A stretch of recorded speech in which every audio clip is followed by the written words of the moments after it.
All right, it is Monday afternoon, 12:30, and that means our weekly segment is up in the Crosshairs with JD and Clay. And a good afternoon, gentlemen. How are you today?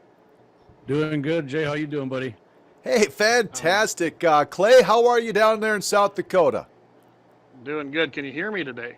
Oh, absolutely. Okay. Hear you loud and clear, loud and clear. We're right just up getting ready the for the big storm coming. So.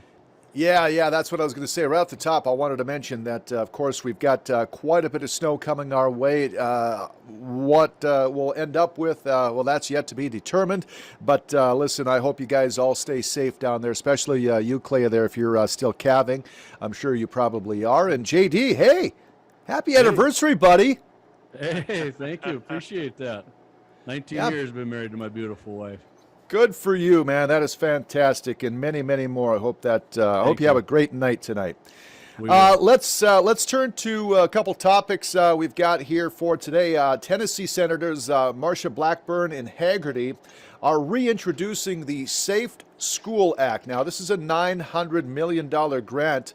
JD, go ahead and explain this for our viewers and what this grant will allow states to do.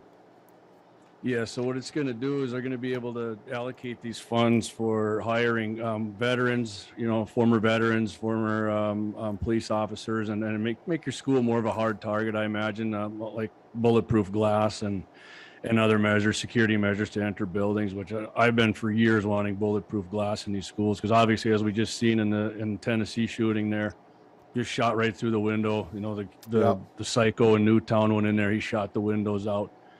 You could prevent a lot of this entry. I mean, at least slow them down from getting into the school, because I mean that's what they do. They shoot the windows out, or they just walk in. The schools are open, and if you do get in, I don't think there's a better way to have these people stopped than a former veteran, maybe even a combat veteran. Be better for me, somebody who's already faced the pressure of something like that, or a police officer for that matter who's been in those situations and proven themselves. I think that's a great idea, and it's something that immediately is going to help, because we've banned guns in schools since 1993, Jay, and that's not working. I mean, it's painfully obvious that's a miserable failure.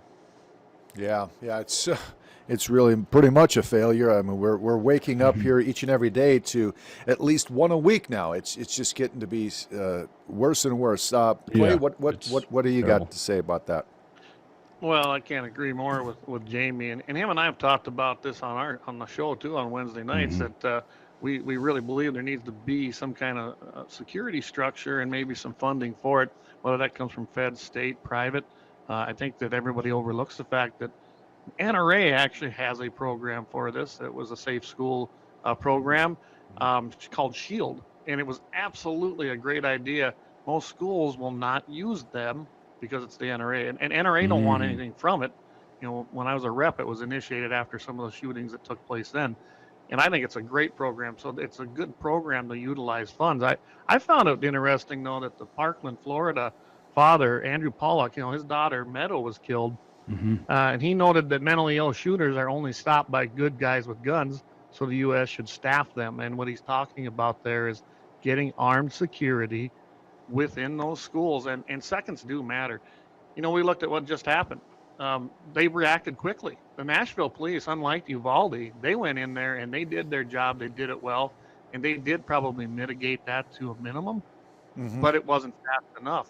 Can you imagine if you'd have had some security officers within that school? And I'm kind of thinking you modeled the sky marshals, plainclothes people. That's what they are.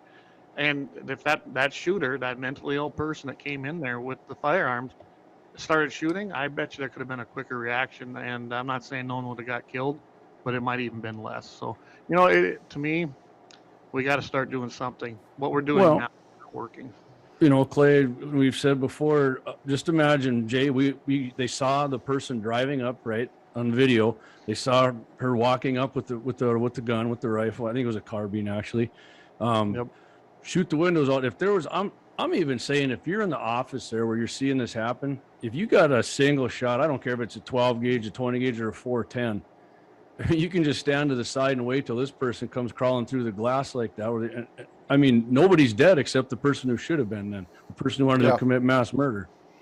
But you just, I don't understand why people won't won't get on board with this. I'm for God's sake, you can have a locker with a key around, I don't care, the principal and the vice principal's neck, and if they have to go open it themselves or a finger, I mean, how is that not common sense to people? Blows my mind. Like Clay said too, a plainclothes officer, it's not, President Biden said we're not going to militarize our schools. We're not going to be walking around in fatigues. That only makes, if the person comes in there and easier, they'll know who to go after right away, then get them from a distance. I don't want that either. So what do opponents say to something like this? Because I know that it's been talked about in the past. Go ahead, Clay. Well, you got to. It's just like everything else. They're against it for the most part. They don't want to see any more guns put into the classrooms. They say things like, our children have a right to have a educational environment and not full of guns. And it's the same old rhetoric from the other side. More guns is more crime. They say. Yeah, more guns equals more crime to them. And I hate to say it, but me and Jamie have both been involved in this in a long time for Second Amendment rights. But I've been involved since I was in high school, so I got 30 plus years in this arena. The people who are against even stuff like this, it has nothing to do with safety or saving lives or anything. It doesn't fit the narrative of confiscation, and that's what this is about. They don't think anybody should have a firearm whatsoever, and they really do believe that. I've been battling these people, I said, for 30 years, and there's nothing that's going to compromise to them other than full confiscation. And that's why they're not for this. They want the vehicle and the narrative. I hate to say it, but that's just the way they are, and that's who they are. Well, they say more guns is more death, but like the guy said earlier, Clay, you're referring to the Newtown daughters, her father.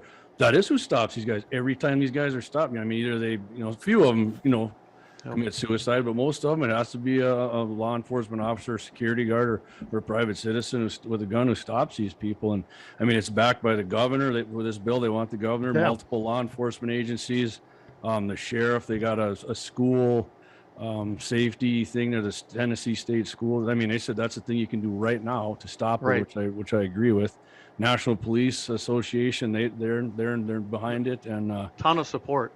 Yeah, and I think they should go further even, and it would be a lot more cost effective to any teachers who want to be trained. I'm not the teachers. Well, I'm not talking every teacher. Any teacher who wants to be trained, and I'm all for it. If you want them to take whatever law enforcement class, go take that, and make sure you pass it. And then if you want to carry it in class or have a gun in your classroom in a stored locker, I'm all for that too. But banning assault weapons, banning magazines. Okay, Parkland, we were talking about that. Parkland, 10-round magazines. That's what he had. He had 10-round magazines. The only reason he stopped is because the gun jammed. He didn't know anything about rifles, how to clear the jam, thank God. 10-round magazines. Virginia Tech, 10-round magazines. Other school shootings with shotguns that killed far more than the 6 people there. Pistols. It's everything they want. We have been trying, and it's a failure. It does not work. And they always want to come together on something. Come together on this. Give it a try. We've never tried it, so try it. Give it 10 years. If that doesn't work, figure something else out, because gun bans don't work. Gun control doesn't work. Let's do what we want to try for once. We got a bunch of people on board. Let's do it. I think we need to get the physical education teachers involved. They're not doing much but running around with their shorts and whistles, and let's get them some guns. Right? Well, not only that, Jay, think about that. We already have archery in the schools, and it's been a success. Yeah. Model that and use it with firearms. Now, you don't have to have live fire ammo and live firearms in there, but you could use the dummy guns. They're actually blue and orange. I've used them in hunter ed courses because I don't want to have live weapons either within that structure until we get the kids trained. Then we go to a range. But I think it's a great opportunity to have those kinds of seminars taking place, not only with the students to learn how to use them, also the staff. And I think that's a great idea with the FIEDs. Let's see. That might be a great avenue. I think that we got to do something because doing nothing is not working, obviously. So something needs to be done. And as you said, JD, 5-year test period. Give it 5 years. Yeah. Because right now it's happening once a week, if not more. And if we implement it as soon as possible, maybe it's once a month it happens. You just hate to think that optimistically to say something like that, but something's got to be done. you have to put a dent in it. And I just, like I said, these guys just shoot their way in, or they want. There's only a couple ways you can get in a school, and that's pretty easy to solidify. And if we can give $74 billion to another country to help protect their borders, and we can't do that to protect windows on our schools, I mean, these politicians are protected by guns. Hollywood, the I was saying in the article there too, the police, the Betsy, whatever, from the National Police Association, Hollywood just had a big gala there giving awards out. Guess what all they were protected by? Their building was fortified and there was police everywhere and security guards. There's no way that's militarizing our schools. As Clay said again, I'll read one more time. They just wear your plain clothes. You can hide all kinds of guns in there. Hey, you're talking about bow and arrows in school. Put a crossbow in the office, because I'll guarantee you, I own a crossbow. That'll do the job on somebody who comes walking in there real easy. Absolutely. I mean, if I was a teacher or an employee in a school and I was allowed to carry, concealed, I'm going to carry a judge, or I'm going to carry the governor. They're two great firearms that shoot. Doug Bergen, we're going to have him in there? Yeah, in my pocket, right? But it shoots a 410. That's a 410 I've shot shotgun them. They're shell. awesome. And I can tell you right now, you shoot some of that at close range, you may not kill them. You might, depends on what you're trying to do there. But I guarantee it's going to slow them down, and there's 6 rounds in there. So you got a little bit of firepower there to take out that threat. And we're talking about slowing them down. I want to say one more thing. There's less than lethal stuff you can use. You got beanbag shotguns. Yeah. I can tell you. They hurt. I can tell you that personally. Beanbags, or you get shot with the rubber bullets. If you ever seen anybody shot with them, it's game over. They go down. Or you can shoot the pepper balls at them, and those blow up on them. And then, I mean, but Jay, I've told that to people who don't want, and they still think that's insane to do that. And I just cannot wrap my mind around that. I can tell you that a beanbag shot that comes at you, because I've been through some training classes, so I guess I'm dumb and volunteer to take the hit. I can tell you right now, it hurts. It's going to push you down. You look like you handle it, Clay. You've got some onions there, Clay. I'll tell you that. As long as they don't shoot me in the onions. Yeah, right. Let's turn to wildlife in Wyoming. JD had sent this to us, that dying off at historic rates. As much as half of the pronghorn antelope in parts of the state are dying off, and mule deer at a 50% mortality. And of course, this is simply amazing. We're getting more snow now. I did not check to see if Wyoming is getting any more, but they probably are in line with this big snowstorm that's coming through. I mean, this is simply amazing. Yeah, well, they're saying one place here around Baggs, Wyoming, 10,000 or more antelope are going to starve to death. That's crazy to me. 10,000, and like you said, 50% of the deer. They got outfitters around there. This Bo Stacks is his name. Flies an airplane around. He's an outfitter. He's already shut down his deer and antelope guiding. He said he's done. He's not even going to do it, and figures probably 7 to 10 years before they're going to bounce back from this. Everything's covered. There's no opening for the animals to go eat on, and they're starving to death. I mean, for miles and miles, this Larry Hicks, the senator, said just miles and miles you can drive, and there's dead animals there, antelope, deer, and the elk are supposed to make it, but he said they pretty much gave up too. You fly over them and they just look up at you. They're just kind of laying there waiting to die. It's unbelievable. Yeah, it's bad, and I don't know why they do it. I've had a lot of biologists tell me that antelope will not eat hay, and I've seen it. Just right out here a few years ago when we got hit with a bad one, there were stacks out in the field just out across the road here, and antelope died right there next to the hay, next to a food source. And they tell me it's because their systems can't digest it. That could be. I mean, antelope don't really eat hay. They're a foraging animal out on the prairie that eat sage and everything else out in that rough country. They will move into the short grasses, but they must have a little issue with hay. I don't know. It seems like they will not eat it. Yeah, well, I'll tell you what, we see them around our place. That's weird to me because we always see them in the alfalfa fields eating, bedding down, but they won't eat an alfalfa hay bale, which is strange. Right. We talked about that last week or a couple weeks ago, Jay, right? That the mule deer, they can't process a bunch of hay because it gives them a bacterial infection and kills them. So yeah, I mean that's why these guys are pretty much saying it. It's it's curtains for these animals.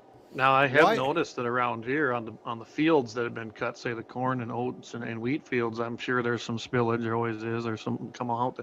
I noticed that the mule deer, the whitetails that are left, and the antelope are all on there, and they're big herds. I mean, we're talking 200-300 head herded up, and they're foraging and digging through that. And I'm just afraid this one coming here, starting tonight, tomorrow morning, Oh yeah. that could be the end. I mean, this is the fourth one down here, big one.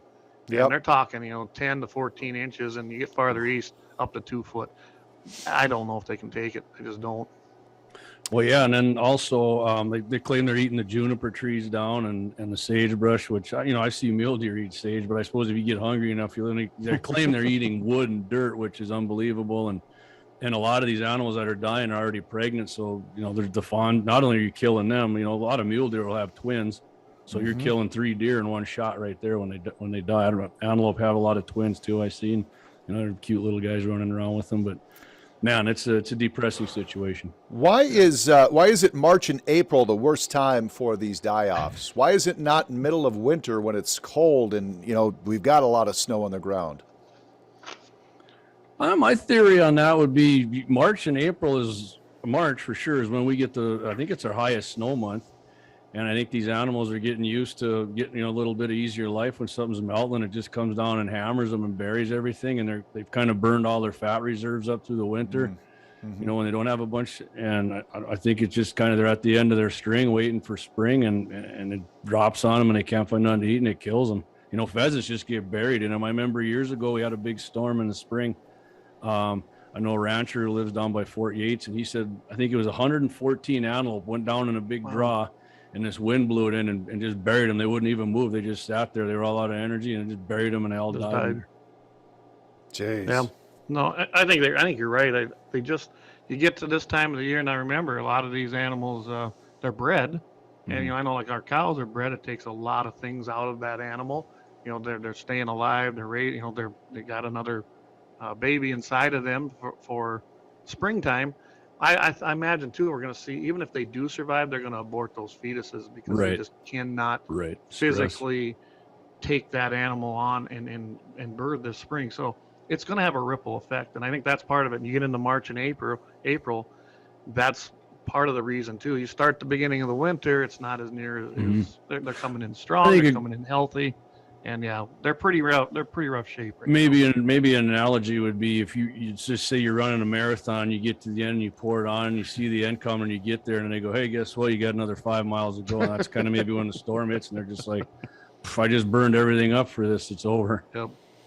Well, I think we can kind of relate to a little bit of it when you think, oh, it's April 1st, no more snow. Oh, wait, we've got another big one coming. Yeah. Well, you got the new snowblower. You're going to get a chance to I'm going to get out there and I'll be using it this week, my friends.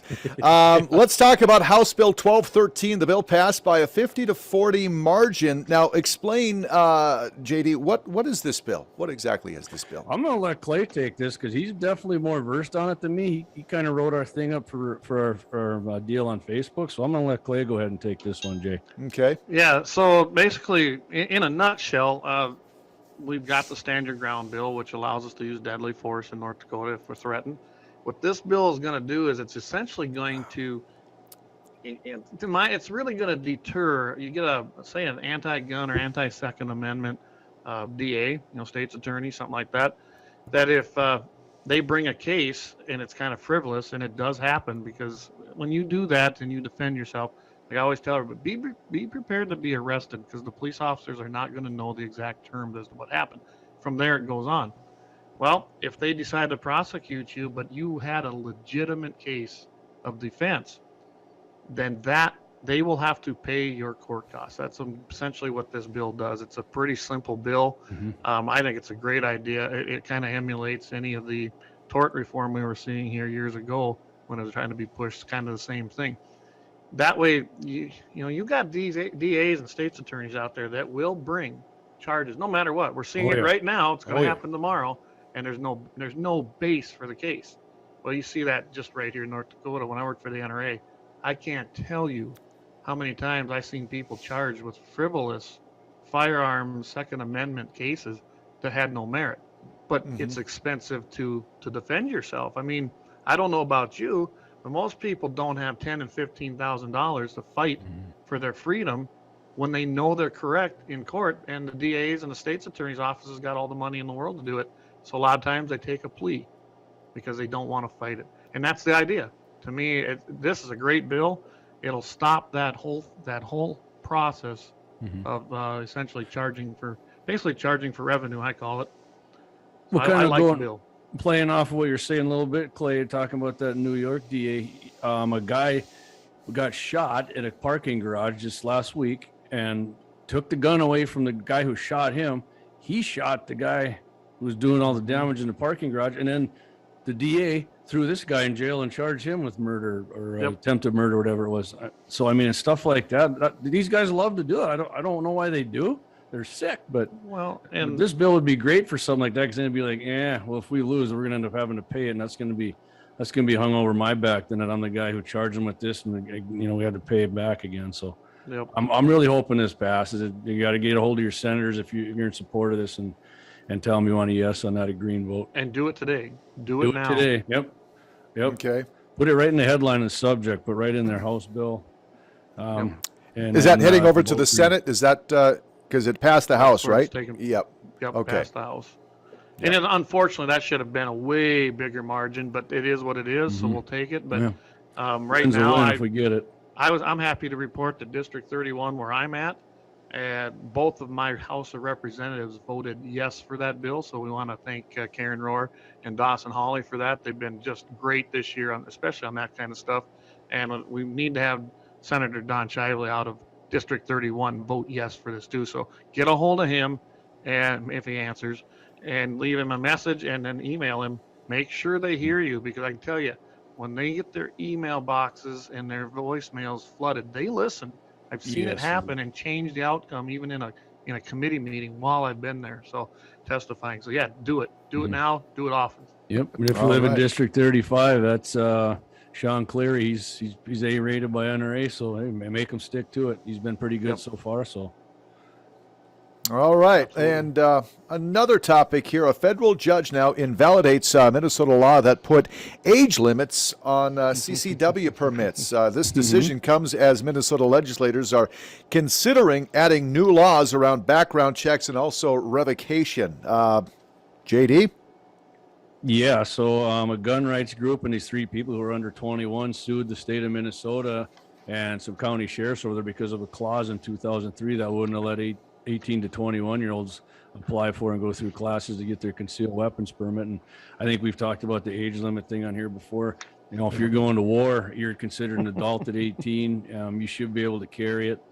A U.S. District Court Judge Kathleen Menendez, I'll give her credit. She didn't sound like she wanted to do this, but she did. She ruled in favor of these people. And guess what, Clay? It was because of New York Pistol and Rifle versus Bruin again. Yep. Bruin comes up again, and Bruin was a huge court case in the Supreme Court that just restored a lot of our Second Amendment civil rights, and it overturned another one here because, my opinion, obviously, 18 years old, you're an adult, you should be able to get, and it's not a constitutional carry state in Minnesota. You still have to go through their classes, which my aunt and uncle live there and have both done it, and they said it's pretty rigorous, but I think every state should be constitutional carry. But hey, I'm glad we got it to this case.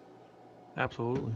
Yeah, that's what's happening. Bruin was a huge case. It was just as important as DC versus Heller here back in 06, 07. Probably that was another huge case, guys. And now we have Bruin, which that Heller just applied essentially to DC. I mean, that was the vehicle that they took. Bruin goes nationwide, and that's what I've seen. I don't know how many cases already withdrawn from these states in these district courts now that do not want this to be appealed, and they're dropping them. That's how important Bruin was. That's why you're not hearing about them. But there's still some out there. You have your blue states like Minnesota. They're going forth with a lot of things. But, yep, this judge here did the right thing. Yep. 18 to 20-year-olds, they should not be restricted. It's like the drinking age is 21. That's another arbitrary number. I know 40-year-old people that shouldn't be drinking. yeah. But it's just an arbitrary number. Like I said again too, I give her credit. She sounds like she's probably kind of leftist minded, but she did the right thing, which a judge should do, and followed the rules here and followed the Constitution. Did that, and to go a little further there, Jay mentioned that the background checks they want to do. it's going to be everything. Like if I wanted to borrow Jay's, like, hey man, I'm gonna go shoot some prairie dogs. All right, I couldn't borrow Jay my rifle now if that passes unless he goes through a background check. Yeah, which is a bunch of crap. Yeah, or to your kid or anything. It's ridiculous, I think. And let's remember, they consider that as part of the universal background check loophole. And when you hear that term, this is the kind of stuff they want. It ain't universal background checks at a gun show with an FFL dealer. They already have to do that. They're talking about the private sales and even the transfer or use. And this has always been part of it. I've seen this actually pop up around 2000, 2001 after President Bush came in office. They were trying to push more of this because the assault weapons ban was going to expire in 2004. Unfortunately for them, great for us, it did expire, and they were able to shoot down this stuff every step of the way. Clay, remind me, the homicidal maniac in Tennessee, did she pass a background check on them 7 guns? Yes, she did. Okay, just checking. Yep, just like dang near every single one of them does. Yes. Well, gentlemen, So, yeah. I'll tell you, yeah, there is a lot to digest from just these here topics that we had. I mean, it's crazy. I want to go back to the first point that we made concerning Blackburn and Haggerty, and just once again the Safe School Act. Listen, I think we're all in agreement that we need to have safer schools. So I think it's worth something to investigate, even for the leftists, even for the rightists, whatever it is, to meet in the middle, to figure out something. Because if I remember correctly, last week we had our program and we finished up at this time, and as soon as I got off the air, there was the news of the Nashville shooting. Yeah. You know, and we just we can't Jay, go. I was that. actually getting text messages to my phone while that was going on, but yeah, we didn't have no information, so we really couldn't talk about it. But yeah, because I'm pretty connected to that world yet, even though I'm retired. So listen, guys, just like I said, you know, we just need to figure something out. I would say this, Jay. Contact your senators, Kevin Kramer, John Hoven. I'm pretty sure they'll be on board with this, but just call their office in DC. They got offices in Bismarck, Fargo, DC. I call right to DC and tell them support the Safe Schools Act. We need to protect these schools right now with anything possible, because what we've been trying isn't working. So let's protect our children the way we protect famous people and politicians. And my guess is they'll be 100% on board with that. And down in South Dakota, it's John Thune and Mike Rounds. I know we've got people listening down there too. So as far as the Dakotas, that's your 4 people. Get a hold of them. Let them know. I'm pretty sure all 4 of them have got to be for this. Yeah. Usually they're all pretty good on Second Amendment. I think, Clay, actually, you sent me something. There's kind of a bill that mirrors it from a guy in Texas, or a representative who was trying to introduce one in the House. So I called Kelly Armstrong and told him the same thing too. So I'm just trying to get ahead of the game on it, which I'm quite certain Kelly would be in favor of doing that as well. Yeah, good stuff. All right, gentlemen, give us a preview of what you got coming up Wednesday night, if you're not shoveling. Yeah. Oh, I tell you what, we got, I think pretty sure we're going to go over, we didn't get to the D. Snyder story. No. I sent you. So since we didn't do that, we're definitely going to hit on that, because I got a lot of stuff to say about that, and I'm quite sure Clayton does. And Governor Roy Cooper there, I think they overrode one of his bills for what the heck was that again, Clay? I couldn't remember. I know we're going to hit on that. Yeah, I'd have to look it up. Republican House and State overrode something there, and Florida just, hey, guess what? Ronnie D just signed constitutional carry in Florida, and I'm sure we're going to have something else come up. We're probably going to be talking a little more about the Tennessee stuff, which comes up in happy ending. Got a great happy ending. I was talking about a shotgun in the beginning. Yep. Turns out happy ending 410 is going to be involved in our happy ending story. All right. Well, perfect. Clay, tell us when we can catch the show Well, every Wednesday night at 6 p.m. Mountain Time, 7 o'clock Central Time. You can catch it on our website, gunsinthe701.com. We're on YouTube, same name. We're also on Fascist Book, the same name. That's probably the 3 easiest ways to reach us on that. And, of course, we get it uploaded to the website pretty much immediately. After that, I get it uploaded, and then it goes out to all our podcasts, so you can listen on iHeartRadio. And then you can catch us Friday morning, Mitchell in the morning, 8:40 Central Time, 7:40 Mountain Time. And we usually have some good subjects there, too. So. Fun times. Fun time. Very good, guys. Well, again, happy anniversary, JD, to you and you. your missus. Enjoy yourselves tonight. Clay, you be careful down there with the calving and everything. So we'll catch up with you guys next Monday afternoon, same time, right here, okay? You bet. Sounds See you good. next Monday, Jay. Thank you. Thanks, Jay, and keep your powder dry. There it is. All right, guys. All right, we're going to take a short break here. It is 1 o'clock. We've got your national and international news headlines coming your way next. Hi, Phil